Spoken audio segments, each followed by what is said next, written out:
வணக்கம் ஃப்ரெண்ட்ஸ். ரெடிகாசி சீரியல்ல இன்னும் எபிசோட்ல என்ன நடக்குதுன்னு பார்க்கலாம் வாங்க. ரோஹிணியும் மனோஜும் ரூம்ல தனியா பேசிட்டு இருக்காங்க. இந்த வீட்லயும் சரி ஷோரூம்லயும் சரி நம்மளுக்கு மரியாதையே இல்ல. முத்து உங்க அப்பா ஓனர் ஆக்கி உன்னை வேலைக்காரன் ஆக்கிட்டான். அந்த 30 லட்சம் ரூபாய கொடுத்தாதான் நம்மளுக்கு இந்த போன மரியாதை திரும்பி வரும்னு ரோஹிணி சொல்றாங்க. அது எப்படி கொடுக்க முடியும்னு மனோஜ் கேட்க, நீ ஏமாந்து இல்ல வீடு வாங்குறதுக்குன்னு அந்த 30 லட்சம் ரூபாய் தான் கொடுக்கணுங்கிறாங்க ரோஹிணி. நான் மட்டுமா வீடு வாங்கணும்னு ஆசைப்பட்டேன், நீயும் தானே ஆசைப்பட்டேன்னு மனோஜ் ரோஹிணி அக்யூஸ் பண்ண, ரோஹிணி பயங்கர கோபமா பாக்குறாங்க மனோஜ. நீ வேண்டான்னு சொல்லியிருந்தா நான் அப்படியே விட்டுருப்பேன் அப்படின்னு மனோஜ் சொல்ல, இப்ப இதுவும் ஏன் தப்பு தான்ல, எல்லா தப்பும் என்னோடயதான், எல்லாம் என் தலையில தான் வந்து விழும் அப்படின்னு ரோஹிணி டென்ஷன் ஆக, சரி சரி என் தப்பும் தான் இருக்கு அப்படின்னு மனோஜ் கொஞ்சம் இறங்கி வர்றாரு. அந்த ஆள் 5 கோடி ரூபாய் வீட்டை 3 கோடி ரூபாய்க்கு தரேன்னு சொல்றப்பவே யோசிச்சிருக்கணும் அப்படின்னு ரோஹிணி சொல்றாங்க. அது கூட பரவாயில்ல, அன்னைக்கு கோவில்ல மீனா சகுனம் சரியில்லை பணம் கொடுக்காதீங்கன்னு சொன்னா, அதையாவது கேட்டிருக்கலான்னு மனோஜ் சொல்ல, இப்ப என்ன அவ சரி நான் தப்புன்னு சொல்ல வர்றியா அப்படின்னு ரோஹிணி பயங்கர கோவத்தோட கேட்க, ஆ எனக்கு அப்பவே கொஞ்சம் ஹெசிடேஷனா தான் இருந்தது, நீதான் அவ பொறாமையில சொல்றான்னு சொன்ன அப்படின்னு மனோஜ் சொல்ல, அவ எங்க நம்மளுக்கு நல்லது நினைக்க போறான்னு நினைச்சேன், அதுக்காக அவளுக்கு பொறாமை இல்லன்னு அர்த்தம் கிடையாது அப்படின்னு ரோஹிணி சொல்றாங்க. சரி இப்ப முடிஞ்சதை விடு, அதை எதுக்கு பேசிக்கிட்டேன்னு மனோஜ் சொல்றாரு. அதானே, ஒரு விஷயம் நடந்தா அதுல என்ன தப்பு நடந்துச்சுன்னு யோசிக்கிறதே கிடையாது, முடிஞ்சதை பேசாதன்னு அப்படியே விட்டுற வேண்டியது அப்படின்னு ரோஹிணி வெறுப்போட சொல்ல, சரி இப்ப அடுத்தது என்ன பண்ணலான்னு சொல்லு அப்படின்னு மனோஜ் கேட்க, கதிரை கண்டுபிடிச்சு அந்த பணத்தை நாம வாங்கணும் அப்படின்னு ரோஹிணி சொல்ல, அவ எங்க இருக்கான்னே தெரியலையே, போலீஸ்ல கம்ப்ளைண்ட் கொடுத்துருக்கோம்ல அப்படின்னு மனோஜ் கேக்குறாரு. அவங்க தேடுறது தேடட்டும், நாம அதுக்காக சும்மா எல்லாம் இருக்க முடியாது, அந்த பணம் கிடைச்சாதான் நமக்கு இங்க மரியாதை இருக்கும் அப்படின்னு ரோஹிணி சொல்றாங்க. ஏன் ரோஹிணி, அந்த பணம் எப்ப கிடைக்கும்னு நமக்கு தெரியாது, நாம ஏன் உன் அப்பா கிட்ட கேட்க கூடாது அப்படின்னு மனோஜ் நைஸா கேட்க, முறைக்கிற ரோஹிணி, என்ன நினைச்சுக்கிட்டு இருக்கீங்க, நீயும் சரி உங்க அம்மாவும் சரி எப்ப பார்த்தாலும் எங்க அப்பா கிட்ட பணத்தை கேளுன்னு சொல்லிக்கிட்டே இருக்கீங்க, அவர் என்ன ஜெயில்ல பேங்க் நடத்திட்டு இருக்காரா இல்ல ஸ்டார் ஹோட்டல்ல தங்கி இருக்காரா, எப்ப பாரு பணத்துக்காக மட்டும் அவருக்கு ஃபோன் பண்ணா, நம்ம பொண்ணுக்கு நம்ம மேல பாசம்லாம் கிடையாது, பணத்துக்காக மட்டும்தான் கால் பண்றான்னு நினைக்க மாட்டாரு, அவரை நான் எவ்வளவுதான் கஷ்டப்படுத்துறது, கொஞ்சமாவது ஹியூமனிட்டியோட பேசு அப்படின்னு இல்லாத அப்பாவுக்காக பயங்கர சப்போர்ட் பண்ணி பேசுறாங்க ரோஹிணி. அதுக்கு இல்ல, இந்த கதிரை கண்டுபிடிக்க லேட் ஆனான்னு மனோஜ் இழுக்க, எவ்வளவு லேட் ஆனாலும் தேடி கண்டுபிடிக்கலாம், அதுக்காக எங்க அப்பா கிட்ட எல்லாம் கேட்டுட்டு இருக்க முடியாது, ஒரு பொருளை தொலைச்ச இடத்துல தான் தேடணும், அவனை பத்தி விசாரி அப்படின்னு ரோகிணி கடுப்பா சொல்லிட, திரும்பிக்கிற மனோஜ் எங்க போய் விசாரிக்கிறது அப்படின்னு யோசிக்க பயங்கர வெறுப்புல உட்கார்ந்துருக்காங்க ரோஹிணி. மறுநாள் பொழுது விடியுது, 2 புது கேரக்டர் பேசிக்கிறாங்க. கல்யாணத்துல எல்லாம் நல்லா இருக்கணும்னு தான் ஒவ்வொன்னா பார்த்து பார்த்து செய்யறோம். அந்த சேது சார் பையன் கல்யாணத்துல உங்க சமையல் ரொம்ப பிரமாதமா இருந்துச்சு அப்படின்னு ஒருத்தர் சொல்ல, ரொம்ப நன்றிங்க சார்ங்கிறாரு இன்னொருத்தர். அதுல இருக்க எல்லா மெனுவும் செஞ்சிருங்கன்னு சொல்ல, அவரு செஞ்சிடலாங்க சார்ங்கிறாரு. அப்புறம் அந்த இளநீர் பாயசம்னு ஒண்ணு பண்ணீங்களே சூப்பரா இருந்துச்சு, அதையும் பண்ணிடுங்கன்னு சொல்ல, சரிங்க சார் பண்ணிடுறேங்க சார் பண்ணிடுறேங்க சார்ங்கிறாரு அவரு. மூர்த்தி இங்க வாங்கன்னு அவரு கூப்பிட அசிஸ்டன்ட் வராரு. அவர்கிட்ட இருந்து ஒரு கவர் எடுத்து, இந்தாங்க இதுல 1 லட்சம் ரூபாய் இருக்கு, அட்வான்ஸா வச்சுக்கோங்க அப்படின்னு நீட்ட, இருக்கட்டும் சார் அப்புறமா கூட வாங்கிக்கிறேங்கிறாரு. பரவாயில்ல இருக்கட்டும் வைங்க அப்படின்னு அவரு பணத்தை நீட்ட, ஓகேங்க சார் தேங்க்யூ சார்னு அவர் வாங்கிக்கிறாரு. கல்யாணத்துக்கு வர்ற எல்லாருமே சாப்பாட்டை பத்தி தான் பேசுவாங்க, அப்படியே பண்ணிரலாங்க சார்ங்கிறாரு அவரு. ரொம்ப சந்தோஷங்கன்னு சொல்ல, நான் வரேங்க சார்னு சமையல்காரர் கும்பிட்டு அங்க இருந்து கிளம்பிடுறாரு. ஆல்ரைட்னு சொல்லிட்டு அவரு உட்கார, அவர் வீட்டு முன்னாடி ஒரு பிளாக் கலர் சூப்பர் கார் வந்து நிக்குது. அதுல இருந்து சிந்தாமணி அவரோட அசிஸ்டன்ட் இறங்குறாங்க. அசிஸ்டன்ட் கதவை திறந்து விட்டு, அக்கா வாக்கானுங்க. சிந்தாமணி வெளியே வர்றாங்க. நீங்க ஏறுடா வந்துடுறேன்னு சொல்லிட்டு அவங்க உள்ளர போறாங்க. போயிட்டு வரேங்க சார்னு அசிஸ்டன்ட் கிட்டையும் சொல்லிட்டு சமையல்காரர் கிளம்ப, சார் இருக்காரான்னு சிந்தாமணி கேக்குறாங்க. இருக்காரு வாங்கன்னு கூட்டிட்டு போறாரு அவரு. அசிஸ்டன்ட் சார்னு கூப்பிட மொபைல பாத்துக்கிட்டு இருந்த அந்த ஓனர் நிமிந்து பாக்குறாரு. வணக்கம் சார்னு சிந்தாமணி வணக்கம் போடுறாங்க. நீங்க அப்படின்னு அவரு கேட்க, சார் என்ன உங்களுக்கு தெரியாது, ஆனா உங்களை தெரியாதவங்க இருக்கவே முடியாது, நீங்க நடிச்ச சீரியல் படம் எல்லாம் நான் பாத்திருக்கேன், எங்க வீட்டுல இருக்கவங்க எல்லாம் உங்க ஃபேன் சார் அப்படின்னு சிந்தாமணி சொல்ல, வாங்க உட்காருங்கன்னு கூட்டிட்டு போறாரு அவரு. மறுபடியும் அவரு உட்காருங்கன்னு சொல்லிட்டு அந்த ஒயிட் கலர் கார்னர் சோஃபால உட்கார, சிந்தாமணி ஆப்போசிட்ல உட்காருறாங்க. அவரு சொல்லுங்கன்னு சொல்ல, சார் சென்னையில நிறைய மண்டபத்துல நான் தான் பூ டெக்கரேஷன்லாம் பண்ணிட்டு இருக்கேன் அப்படின்னு சிந்தாமணி சொல்ல, அப்படிங்களான்னு அவரு கேக்குறாரு. ஆமாங்க சார், நம்ம வீட்ல கல்யாணம் இருக்குன்னு கேள்விப்பட்டேன்னு சிந்தாமணி சொல்ல, ஆமா ஆமா என் தங்கச்சிக்கு கல்யாணங்கிறாரு அவரு. இந்த காலத்துலயும் தங்கச்சி கல்யாணத்தை பெருசா செலவு பண்ணி பண்றீங்களே, ரொம்ப நல்ல விஷயங்க சார், எனக்கு டெக்கரேஷன் ஆர்டர் கொடுத்தீங்கன்னா நல்லா இருக்குங்கிறாங்க சிந்தாமணி. சிந்தாமணி டெக்கரேஷன்னா தெரியாத ஆளுங்களே கிடையாதுங்க சார், எல்லா மண்டபத்திலயும் என்ன தெரியும், நீங்க சொல்ற பட்ஜெட்ல நான் பண்ணி குடுக்குறேன் அப்படின்னு சிந்தாமணி சொல்ல, நானே ஒரு நல்ல ஆள தேடிட்டு தான் இருந்தேன் அப்படின்னு அந்த சீரியல் ஆக்டர் சொல்ல, எந்த மண்டபம் சார்னு சிந்தாமணி கேக்குறாங்க. இங்கதான் போரூர் சிக்னல் பக்கத்துல ஃபர்ஸ்ட் மண்டபம் அப்படின்னு அவரு சொல்ல, ஆமா எனக்கு அது நல்லா தெரியும் சார். அந்த ஓனர் நமக்கு தெரிஞ்சவர் தான். அங்க நிறைய டெக்கரேஷன் நான் பண்ணியிருக்கேன். அங்க என்ன மாதிரி பண்ணணும்னு எனக்கு நல்லா தெரியும் சார். சிறப்பா பண்ணிடலான்னு சிந்தாமணி சொல்றாங்க. இதுல செலவு பண்றது மட்டும்தான் நான். மத்தபடி எல்லாமே செலக்ட் பண்றது என் சிஸ்டர் தான். நான் அவகிட்டயும் பேசிட்டு உங்களுக்கு சொல்றேன். அப்படின்னு இந்த சீரியல் ஆக்டர் சொல்ல, சரிங்க சார், சரிங்க சார்ன்னு தலையாட்டுறாங்க சிந்தாமணி. உங்க நம்பரை என் அசிஸ்டன்ட் கிட்ட குடுத்துட்டு போங்க அப்படின்னு அவரு சொல்ல, அப்ப நல்லதுங்க சார். நான் வரேன்னு சிந்தாமணி கிளம்புறாங்க. வரவங்க அசிஸ்டன்ட் கிட்ட ஒரு கார்ட குடுத்து, இது என் நம்பர் சார் கிட்ட குடுத்துடுங்க அப்படின்னு சொல்லிட்டு வெளியே வர்றாங்க. அக்கா எனக்கு ஆர்டர் கிடைச்சதா அப்படின்னு அசிஸ்டன்ட் கேட்க, எல்லாம் கிடைச்ச மாதிரி தான்டா அப்படின்னு சொல்லிக்கிட்டே கார்ல ஏறுறவங்க வண்டியை ஸ்டார்ட் பண்ண போக பின்னாடி பைக் சவுண்ட் கேக்குது. நிறுத்து நிறுத்து அப்படின்னு சொல்லிட்டு பார்க்க மீனாவோ வண்டியில வர்றாங்க. வண்டியை நிறுத்திட்டு மீனா வீட்டுக்குள்ள போக, இவ எதுக்குடா இங்க போறா அப்படின்னு கீழே இறங்கி சிந்தாமணி பாத்துக்கிட்டே கேட்க, ஒருவேளை இவளும் ஆர்டர் கேட்க போயிருப்பாளோ அப்படின்னு அசிஸ்டன்ட் சொல்றாரு. உள்ளர வர்ற மீனா நேரா ஹாலுக்கு வந்து அங்க நிக்கிறவரை பார்த்து வணக்கம் சார்ன்னு சொல்ல, அவரும் வணக்கம் சொல்றாரு. சார் என் பேரு மீனா. நான் இந்த ஏரியாவுல எல்லார் வீட்டுக்கும் பூ குடுத்துக்கிட்டு இருக்கேன் அப்படின்னு இன்ட்ரோடியூஸ் பண்ணிக்க, ஓ பூ வியாபாரம் பண்றீங்களான்னு அவரு கேக்குறாரு. ஆமாங்க சார், வண்டியிலேயே ஒரு பாக்ஸ் ஃபிக்ஸ் பண்ணி வச்சிருக்கேன். அதுல வச்சு எல்லார் வீட்டுக்கும் பூ கொடுப்பேன்னு மீனா சொல்றாங்க. ஓ நடமாடும் பூக்கடையான்னு அவரு கேட்க, ஆமாங்க சார் அப்படின்னு மீனா சொல்றாங்க. டீ காஃபி எதுவும் சாப்பிடுறீங்களா, எடுத்துட்டு வர சொல்லட்டுமான்னு அவரு கேக்குறாரு. இல்ல இல்ல வேண்டாங்க சார், பரவாயில்ல. இந்த தெருவுல பூ கொடுக்குறேங்க சார், நீங்க சொன்னீங்கன்னா உங்க வீட்டுக்கும் கொடுத்துருவேன் அப்படின்னு மீனா கேட்க, சரிம்மா எங்களுக்கும் தேவைதான். இது வரைக்கும் யாரும் வந்து கேட்டதில்ல. நீங்க வந்து கேக்குறீங்க. சரி டெய்லியும் வந்து குடுத்துருங்க அப்படின்னு அவரு சொல்ல, சார் எத்தனை முழம் வேணும்னு கேக்குறாங்க மீனா. எங்க வீட்டம்மா வெளிய போயிருக்காங்க. அவங்க இருந்தா சரியா சொல்லுவாங்க. எப்படியும் ஒரு 200 ரூபாய்க்கு போடுங்க, சரியா இருக்கும்னு சொல்றாரு அவரு. சார் குடுத்துடுறேன். திங்கட்கிழமை சிவனுக்கு, செவ்வாய்க்கிழமை முருகனுக்கு, அம்மனுக்கு வெள்ளிக்கிழமை, சனிக்கிழமை பெருமாளுக்கு விசேஷமான நாளுங்க சார். சாமந்தி பூ கொண்டு வந்து குடுத்துடுறேன். அம்மா பூஜை பண்ணுவாங்கல்ல மீனா சொல்ல, அவரு கடகடன்னு சிரிச்சிடுறாரு. பரவாயில்லையே, நிறைய விஷயம் தெரிஞ்சு வச்சிருக்கீங்களே அப்படின்னு அவரு சொல்றாரு. கோவில் விஷயம் பத்திலாம் எனக்கு தெரியும் சார். வேற ஏதாவது விசேஷமா இருந்தா கூட எனக்கு சொல்லுங்க சார் அப்படிங்கிற மீனா பர்ஸ திறந்து அவங்க விசிட்டிங் கார்டு எடுத்து கொடுத்து, சார் இதோட என்னோட நம்பருங்க சார். எப்ப வேணாலும் ஃபோன் பண்ணுங்க, பூ எடுத்துட்டு வந்து தரேன் அப்படின்னு சொல்ல, சரிங்கம்மா நான் சொல்றேங்கிறாரு அவரு. சரிங்க சார் போயிட்டு வரேன்னு சீரியல் ஆக்டர் கும்பிடு போட்டு கிளம்புறாங்க மீனா. அவரு போன்ல பேசிட்டு அந்த பக்கம் போயிட்ட மீனா வெளியே வர்றாங்க. வெளியே வர்ற மீனாவை பார்த்து, ஏய் நில்லு அப்படின்னு பக்கத்துல வர்ற சிந்தாமணி, அது எப்படி எங்க கல்யாணம் நடந்தாலும் மோப்பம் பிடிச்சிட்டு வந்துடுற அப்படின்னு கேக்குறாங்க. புரியலையேன்னு மீனா சொல்ல, ஆ உனக்கு எதுவுமே புரியாது. இந்த நடிகரோட தங்கச்சிக்கு கல்யாணம் நடக்க போகுதுன்னு தெரிஞ்சு அந்த ஆர்டரை வாங்க தானே வந்த அப்படின்னு சிந்தாமணி கேட்க, கல்யாணமா அப்படின்னு மீனா ஆச்சரியமா கேக்குறாங்க. அந்த ஆர்டரை நான் வாங்கிட்டேன். நீ ஊடால பூந்து தட்டி பறிக்கிற வேலையெல்லாம் வச்சுக்காத. இந்த ஆர்டர் என் கைய விட்டு போச்சு, அப்புறம் நான் உன்னை சும்மாவே விட மாட்டேன் அப்படின்னு சொல்லிட்டு சிந்தாமணி முறைக்க, மீனா கடகடன்னு உள்ளர போறாங்க. என்னக்கா நீ பேசிட்டு இருக்க, அவ பாட்டுக்கு உள்ளர போறா. சொல்லுக்கா 2 தட்டு தட்டிடலாம், பொம்பளை தானே அப்படின்னு அசிஸ்டன்ட் கேட்க, ஒரு தலையில நங்குன்னு ஒரு கொட்டு வைக்கிறாங்க சிந்தாமணி. நானும் பொம்பளை தான்டா, என்ன தட்டிடுவியா? இவ சாதாரணமான ஆள் இல்ல.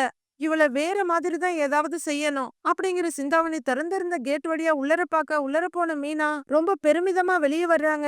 சிந்தாமணி அம்மா, நான் டெய்லியும் பூ போட்டுட்டு இருக்கேன். அத வேணுமான்னு கேட்க தான் இந்த வீட்டுக்கு வந்தேன். நீங்க சொல்லிதான் இந்த வீட்ல கல்யாணங்கிறதே எனக்கு தெரியும். நல்லதா போச்சுன்னு மீனா சொல்ல திகைச்சு போய் பாக்குறாங்க சிந்தாமணி. நானும் உள்ளர போய் ஆர்டர் கேட்டேன். யோசிச்சு சொல்றேன்னு சொல்லிருக்காரு.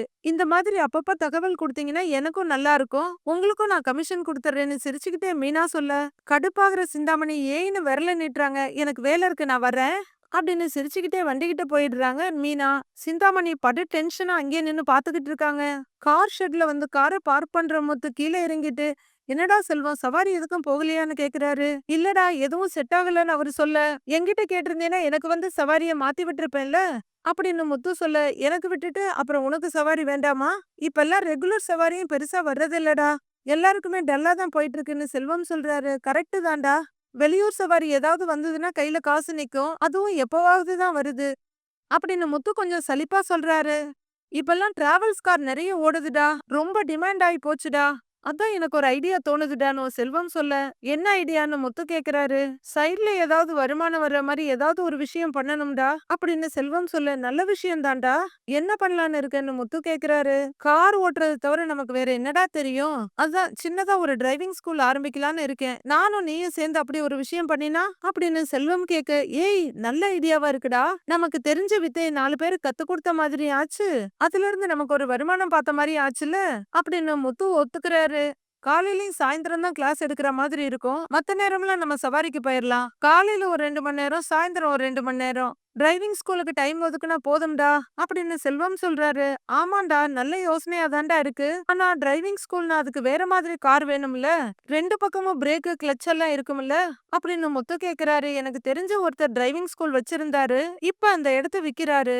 அப்படியே அவர் வச்சிருந்த காரையும் விக்கிறாரு. நாம அவர்கிட்ட கேட்டு வாங்கிக்கலாம்னு செல்வம் சொல்றாரு. சூப்பர்ரா, அப்புறம் என்ன ஆரம்பிச்சிருவோம் அப்படின்னு முத்து சொல்ல, ஆனா ஒரு ஆபீஸ் செட்டப் மட்டும்தான் வேணும். வர்றவங்க போறவங்க எல்லாம் உட்கார வச்சு பேசணும்ல.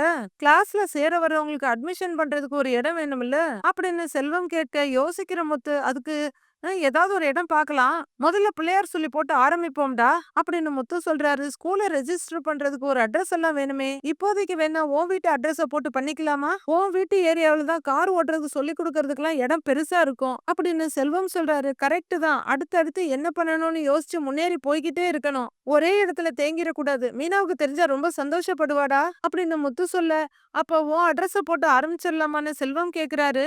எனக்கு ஓகே தான், அப்பாவும் சரின்னு தான் சொல்வாரு. ஆனா வீட்ல இருக்க டான்ஸ் மாஸ்டர் ஓவரா ஆடுவாங்களே அப்படின்னு முத்து சொல்ல, டான்ஸ் மாஸ்டரா யாரா அதுன்னு செல்வம் கேக்குறாரு. என் அம்மாவை தான்டா சொல்றேன். என்ன வீடு அவங்களோட இது. அது அவங்களே ஒரு நாளைக்கு 4 தடவை சொல்லாம தூங்க மாட்டாங்க. அவங்க கிட்ட பெர்மிஷன் வாங்காம வைக்க முடியாது. அப்படி கேட்காம பண்ணிட்டோன்னு வை, அங்க கார் ஓட்ட வரவங்க கிட்ட எல்லாம் எங்க அம்மா ஓவரா கத்துவாங்க. வர்றவன் தலை தெறிச்சு ஓடிடுவான் அப்படின்னு முத்து சொல்ல, அப்படியா சொல்றேன்னு செல்வம் கேக்குறாரு. ஆமாண்டா, நீ வேற கடையில மனோஜ கலாய்ச்சு விட்டுட்ட. அதுலயே எங்க அம்மா காண்டாயிட்டாங்க. இப்ப நீயும் நானும் சேர்ந்துதான் இதை தொடங்க போறோம்னு தெரிஞ்சதுன்னு வையேன், வம்புக்குன்னே எங்க அம்மா ஒத்துக்க மாட்டாங்க அப்படின்னு முத்து கொஞ்சம் வருத்தமா சொல்ல, ஏய் நான் என்னமோ சாதாரணமா விளையாட்டாதான்டா சொன்னேன் அப்படின்னு செல்வம் சொல்ல, அது எனக்கு தெரியும்டா, அவங்க அப்படி பார்க்க மாட்டாங்கல்ல அப்படின்னு முத்து சொல்றாரு. பிரச்சனை ஆகும்னா வேணாண்டா, இந்த ஐடியாவை இதோட விட்டுறலாம்னு செல்வம் சொல்றாரு. டேய், நல்ல விஷயம் பேசிட்டு அதை செய்யாமலாம் விடக்கூடாதுடா. கொஞ்சம் டைம் கொடு. நீ சொன்ன மாதிரியே எங்க ஏரியாவுல பண்ணாதான் அது சரியா இருக்கும். ஆனா இப்ப எங்க அம்மா கிட்ட இதை சொல்ல வேண்டாம். அதுக்குன்னு சரியான ஒரு டைம் வரும். அப்ப சொல்லி பர்மிஷன் வாங்கிடுறேன் அப்படின்னு முத்து சொல்லிட்டு இருக்கும் போதே வண்டி சவுண்ட் கேக்குது. திரும்பி பாக்குற செல்வம், நல்ல விஷயம் பேசிட்டு இருக்கும் போதுதான் சிஸ்டர் வர்றாங்க அப்படின்னு சொல்ல, எல்லாருமே மீனா கிட்ட வர்றாங்க. வாங்க, பூ டெக்கரேஷன் மேடம், என்ன இந்த பக்கம் அப்படின்னு முத்து ஜாலியா கேட்க, பக்கத்துல பூ குடுக்க வந்தேங்க அப்படின்னு சொல்லிக்கிட்டே வண்டியை விட்டுட்டு வராங்க மீனா. சொல்லலாமாடான்னு செல்வம் கேட்க, நானே உங்ககிட்ட ஒரு விஷயம் சொல்லலான்னு இருக்கேன் அப்படின்னு முத்து சொல்ல, என்னங்கன்னு ஆர்வமா கேக்குறாங்க மீனா. செல்வம் ஒரு சூப்பர் ஐடியா கொடுத்திருக்கான்னு அவரு சொல்ல, என்ன ஐடியாங்கிறாங்க மீனா. 2 பேரும் சேர்ந்து ஒரு டிரைவிங் ஸ்கூல் ஆரம்பிக்கலாம்னு சொல்றான். முத்து சொல்ல, நல்ல விஷயம் தாங்க, பண்ணா நல்லா தான் இருக்கும். நமக்கும் அடுத்த லெவல் போன மாதிரி இருக்கும்ல. இப்ப நான் பூ டெக்கரேஷன் எல்லாம் பண்றேன், நீங்களும் இந்த ஸ்கூல் ஆரம்பிச்சா நல்லா தான் இருக்கும் அப்படின்னு மீனா சொல்ல, பாத்தியாடா நான் தான் சொன்னேன்ல, என் பொண்டாட்டிக்கு தான் இதெல்லாம் கரெக்டா புரியும் அப்படின்னு முத்து பெருமையா சொல்றாரு. சரி, எப்ப ஆரம்பிக்க போறீங்க அப்படின்னு மீனா கேட்க, இப்பதான் பேசி இருக்கிறோம். ஆனா ஆரம்பிக்கிறதுக்கு ஒரு அட்ரஸ் வேணும். நம்ம வீட்டு அட்ரஸ் குடுக்கலான்னு பார்த்தா அப்படின்னு முத்து நிறுத்த, அத்தை ஏதாவது சொல்லுவாங்களே அப்படின்னு மீனாவும் ஸ்ருதி இறங்கி பேசுறாங்க. பாத்தியா, உனக்கே தெரியுதுல்ல அப்படின்னு முத்து சொல்றாரு. எங்க வீட்டு அட்ரஸ் குடுக்கலாம்ல அப்படின்னு மீனா கேட்க, ஆஹா அது தூரம், கத்துக்க வர்றவங்களுக்கு ரொம்ப கஷ்டமா இருக்கும். அதுவும் இல்லாம அத்தை சீதா எல்லாம் தனியா இருக்கிறாங்க. வாடகை வீடு வேற, ஓனர் ஏதாவது சொல்லுவாரு. அது வேணாம், நம்ம வீட்டு அட்ரஸ்லயே பண்ணலாம். சரியான நேரம் பார்த்து நானே சொல்றேன். ஆமா, அந்த டிவில நடிக்கிற ஆள் வீட்டுக்கு போயிட்டு வந்தியான்னு முத்து கேக்குறாரு. ஆமா, போய் பார்த்துட்டு தான் வர்றேங்க அப்படின்னு மீனா சொல்ல, ஆள் எப்படி, அந்த ஆளும் ஃப்ராடா, ஏன்னா ஃப்ராடுக்கு தெரிஞ்சவன் வேறன்னு முத்து கேக்குறாரு. சேச்சே, அப்படிலாம் இல்லங்க, ரொம்ப நல்ல மனுஷனா தான் இருக்காரு. என்ன வீட்டுக்குள்ள கூப்பிட்டு பேசினாரு. டீ காஃபி எல்லாம் சாப்பிடுறீங்களான்னு கேட்டாரு அப்படின்னு மீனா சொல்ல, உட்கார வச்சு டீ காஃபி சாப்பிடுறீங்களான்னு கேட்டா அவன் நல்லவனா அப்படின்னு முத்து சந்தேகமா கேக்குறாரு. அப்படி இல்லங்க, ஒரு ஆளை பார்த்தாலே நமக்கு தெரியும்ல அப்படின்னு மீனா சொல்ல, ஓ பார்த்தா தெரிஞ்சிருமா, ஆரம்பத்துல என்ன கூட தான் நீ ரவுடின்னு நினைச்ச அப்படிங்கிற முத்து மீனாவை ஒரு மாதிரியா பாக்க, மீனாவும் அதே லுக்க விட்டுட்டு, ஆரம்பத்துல மட்டுமா அப்படின்னு மீனா சொல்ல, என்ன இப்பவும் ரவுடிங்கிறியா அப்படின்னு முத்து கொஞ்சம் ரைஸ் ஆகி கேட்க, மீனா சிரிக்கிறாங்க. டேய், சிஸ்டர கொஞ்சம் சொல்ல விடுடா அப்படிங்கிறாரு செல்வம். அவரு நல்ல மனுஷனா தாங்க இருக்காரு. எனக்கு பூ ஆர்டர்லாம் கூட குடுத்தாரு. அப்படின்னு மீனா சொல்ல, பூ ஆர்டர் கிடைக்கிறதெல்லாம் இருக்கட்டும். ஆனா 30,00,000 கிடைக்கணுமே. அத பத்தி விசாரிச்சியா நீ? அப்படின்னு முத்து ஆர்வக்கோளாரா கேக்குறாரு. ஏய், தனியா ஒரு புது ஆளா ஒரு வீட்டுக்கு போயி அவங்கள பத்தி தெரிஞ்சுக்கிட்டு வந்திருக்காங்க. அந்த தைரியத்துக்கே நீ மீனாவ பாராட்டணும். அப்படின்னு செல்வம் சொல்ல, ஏய் எல்லாம் நான் குடுத்த தைரியம் தான்டா. என்ன மீனா? அப்படின்னு முத்து கேட்க, அதெல்லாம் ஒண்ணும் இல்ல. பொறந்ததுல இருந்தே எனக்கு தைரியம் இருக்கு. இல்லன்னா இத்தனை வீட்டுக்கு தனியா தைரியமா போயிட்டு வர முடியுமா? அப்படின்னு மீனா கேக்குறாங்க. சரிம்மா, நீ தைரியமான ஜான்சி ராணி தான். ஒத்துக்கிறேன். இப்ப அந்த ஆளுக்கு கதிர தெரிஞ்சிருக்கா இல்லையா? அப்படின்னு முத்து கேக்குறாரு. அத பத்தி எல்லாம் நான் எதுவும் கேட்கலங்க. ஆனா நல்ல மனுஷனா தான் இருக்காரு. அப்படின்னு மீனா சொல்றாங்க. அப்ப அந்த கதிரு அவர கூட ஏமாத்தி இருக்கலாம். அடுத்த தடவ போகும்போது சொல்லு, நானும் வரேன். போய் அவன பத்தி விசாரிச்சு பார்க்கலாம். அப்படின்னு முத்து சொல்ல மீனா சரிங்கங்கறாங்க. ரொம்ப நாளா காணாம போயிருந்த நம்ம புன்னகை மன்னன் முருகன் வண்டியில வந்துகிட்டு இருக்காரு. ஒரு டர்னிங்ல திரும்ப ஒரு பொண்ணு மேல இடிச்சிடுறாரு. சாரிங்க சாரிங்கன்னு தூக்கி விட்டு பார்த்தா அது வித்யா. யோ, அறிவு இருக்கா? பார்த்து வர மாட்டியா? அப்படின்னு வித்யா கத்த, நீங்க முறைக்கவே வேணாம். என் மேலதான் தப்பு.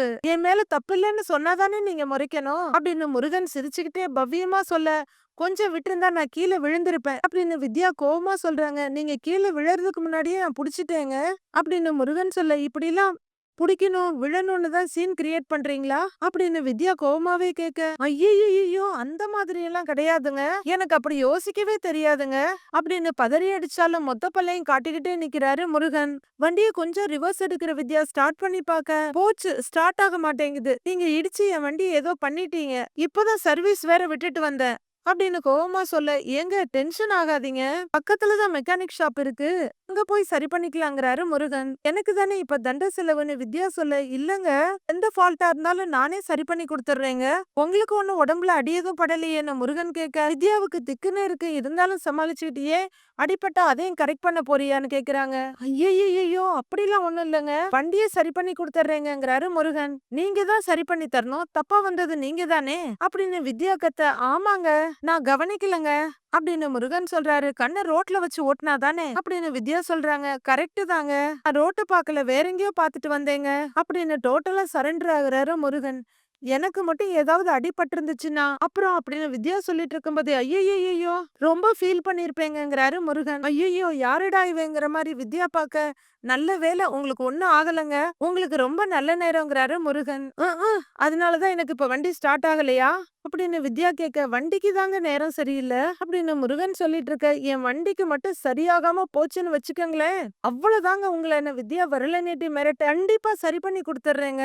என்ன டேமேஜா இருந்தாலும் நானே பாத்துக்கிறேன் அப்படின்னு முருகன் சொல்றாரு. என்ன இவன் கோவமே படமாட்டேங்கிறான் அப்படின்னு வித்யா நினைச்சிட்டு இருக்க, மெக்கானிக் ஷெட் பக்கத்துல தாங்க, தள்ளிட்டு வாங்க போயிடலாம். நான் தள்ளுறேங்க, நீங்க ஸ்டேரிங்க மட்டும் அப்படியே புடிங்க, நான் பாத்துக்கிறேன் அப்படிங்கிற முருகன் அவர் வண்டி எடுத்து யூ டர்ன் போட்டு வித்யாவோட வண்டி பெடல கீழே தள்ளி அதுல கால வச்சுக்கிறாரு. போலாங்களான்னு கேட்க, வித்யா ஸ்டார்ட் பண்றாங்க. பிரேக் புடிச்சிடாதீங்க, கால கீழே வைக்காம அப்படியே போங்க அப்படின்னு முருகன் சொல்ல, நான் எங்க போறேன், நீங்க தானே என்ன தள்ளிட்டு போறீங்க அப்படின்னு வித்யா சொல்ல, ஐயோ அப்படிலாம் இல்லங்க அப்படின்னு முருகன் சொல்ல, வண்டியை தள்ளிட்டு போறீங்கன்னு சொன்னேங்க அப்படின்னு வித்யா சொல்றாங்க. அவங்க போற வழியில 2 பேர் ஓரமா நிக்கிறாங்க. ஏய் பாத்தியா, அந்த பொண்ணை இடிக்கிற மாதிரி இடிச்சிட்டு டோ பண்ணி கூட்டிட்டு போறான், எப்படியே கரெக்ட் பண்றான் பாரு அப்படின்னு சொல்ல, அதை கேக்குற வித்யா வண்டியை நிறுத்திட்டு முறைக்கிறாங்க. ஐயோ அப்படிலாம் இல்லங்க, அவங்க யாருன்னு எனக்கு தெரியாதுங்க, சும்மா ஓட்டுறானுங்க, ப்ராமிஸும் யாருன்னு எனக்கு தெரியாதுங்க அப்படின்னு முருகன் சொல்லிட்டு இருக்க. அவரு பேசுறத பார்த்து வித்யாவுக்கு சிரிப்பு வருது. முகத்தை திருப்பிட்டு சிரிக்கிறாங்க. ஏங்க ஏங்க போலாங்களா அப்படின்னு கேக்குற முருகன் மறுபடியும் டோ பண்ணி அவங்கள கூட்டிட்டு போறாரு. வீட்டுக்குள்ள விஜயா இறுக்கமான முகத்தோட அங்கேயும் இங்கேயும் நடந்துட்டு இருக்காங்க. வீட்டுக்கு வர்ற ரோஹிணியும் மனோஜும் இத பார்த்துட்டு வாசப்படியிலேயே நிக்கிறாங்க. மனோஜ், ஆன்ட்டி ஏதோ சீரியஸா யோசிச்சுட்டு இருக்காங்க போல இருக்கு அப்படின்னு சொல்ல, ஆமா அப்படிங்கிற மனோஜ் மெதுவா உள்ளர வந்து அம்மா அப்படின்னு கூப்பிடுறாரு.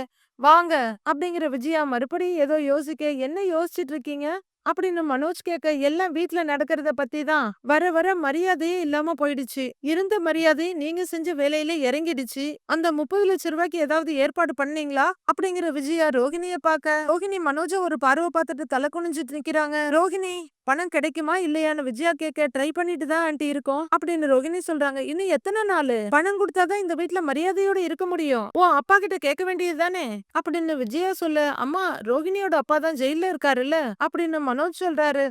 அது தெரியுதுடா, அவருக்கு தெரிஞ்சவர் மூலமா யார்கிட்டயாவது பணத்தை ரெடி பண்ண சொல்ல வேண்டியது தானே, அந்த பணத்த குடுக்கலன்னா நம்ம நிலைமை இங்க ரொம்ப மோசமாயிக்கிட்டே போகும். இவங்க 2 பேரையும் தூக்கி வச்சு கொண்டாடுனீங்களேன்னு என்ன கேள்வி கேட்கறதுக்கு அந்த முத்தும் மீனாவே போதும் அப்படின்னு விஜயா சொல்றாங்க. ஆன்ட்டி, நானும் மலேசியால இருக்க என் ரிலேஷன்ஸ் கிட்ட பேசியிருக்கேன். அவங்க என் அப்பாவை ஜெயில்ல பார்த்து இது விஷயமா பேசுறேன்னு சொல்லியிருக்காங்க அப்படின்னு ரோகிணி சொல்ல, ஏன் ரோகிணி, உன் சொந்தக்காரங்களே பணத்தை கொடுத்துட்டு அப்புறம் உன் அப்பா கிட்ட வாங்கிக்கலாம்ல அப்படின்னு விஜயா சொல்ல, அதுக்கும் ஒரு கதை ரெடி பண்ணிடுறாங்க ரோகிணி.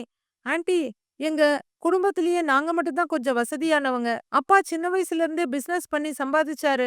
ஆனா எங்க ரிலேஷன்ஸ் எல்லாரும் அவ்வளவு வசதியானவங்க இல்ல. அவங்களால இவ்வளவு அமௌண்ட் எல்லாம் கொடுக்க முடியாது அப்படின்னு ரோகிணி சொல்ல, ரொம்பவே சலிச்சுக்கிற விஜயா, அப்ப அந்த பணத்தை திருப்பி கொடுக்கறதுக்கு என்னதான் வழி வச்சிருக்கீங்க அப்படின்னு கேக்குறாங்க. என்கிட்ட இருந்து பணத்தை ஏமாத்திட்டு எடுத்துட்டு போனல்லமா அந்த கதிரு, அவனை கண்டுபிடிச்சு அவங்கிட்ட இருந்து பணத்தை வாங்கி அப்பா கிட்ட கொடுத்துடலான்னு மனோஜ் சொல்றாரு. ஏய், நடக்கிற கதைய சொல்லுடா அப்படின்னு விஜயா சொல்ல, ஏமா அப்படின்னு மனோஜ் பயத்தோட கேக்குறாரு. அவன் இந்நேரம் எந்த ஊருக்கு ஓடுனானோ, உங்க கண்ணு முன்னாடியா வந்து நிக்க போறான்? வேற எப்படியாவது பணத்தை ரெடி பண்ற வழிய பாருங்க அப்படிங்கிற விஜயா சரக்குன்னு அங்க இருந்து போயிடுறாங்க.